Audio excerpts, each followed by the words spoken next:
1997 March 13 അരിസോണയിലെ Phoenix നഗരം മുഴുവൻ ശ്വാസമടക്കി പിടിച്ച ഒരു രാത്രി. വാഹനങ്ങൾ ഹൈവേയിൽ നിർത്തി. ആളുകൾ മുകളിലേക്ക് നോക്കുന്നു. വീടുകളിൽ നിന്നും പുറത്തിറങ്ങി ആകാശത്ത് നോക്കി ജനക്കൂട്ടം അത്ഭുതപ്പെടുന്നു. ആകാശം മറച്ചുകൊണ്ട് നീങ്ങുന്ന വലിയൊരു പേടകം. ഒരു സ്ത്രീ പറഞ്ഞു, അത് വളരെ വലുതായിരുന്നു, നക്ഷത്രങ്ങളെ പോലും മറച്ചിരുന്നു. പക്ഷെ അത് ശബ്ദമില്ലാതെ തെന്നി മാറുന്നതുപോലെയാണ് തോന്നിയത്. മരിയ സാൻഡേഴ്സ് വീട്ടിലേക്ക് കാറിൽ പോവുകയായിരുന്നു. അവരുടെ റേഡിയോ പെട്ടെന്ന് നിന്നു.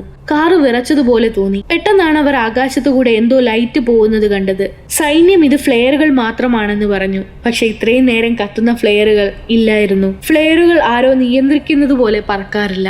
കുറച്ചു കഴിഞ്ഞപ്പോൾ മലനിരകൾക്കപ്പുറത്തേക്ക് വി ആകൃതിയിൽ കൃത്യമായ ഒരു നിരയിൽ പറക്കുന്ന പ്രകാശഗോളങ്ങൾ കൂടി കണ്ടപ്പോൾ ആളുകൾക്കൊന്നും മനസ്സിലായി. അവർ ഇതുവരെ കണ്ടിട്ടില്ലാത്ത വിചിത്രമായ എന്തോ ഒന്നാണത്. ഇന്നും അരിസോണയിലെ ആളുകൾ പറയുന്നു, ശാന്തമായ രാത്രികളിൽ ചില വെളിച്ചങ്ങൾ കാണാറുണ്ട്. നിശബ്ദമായി നഗരത്തിന് മുകളിലൂടെ അത് പറക്കാറുണ്ട്.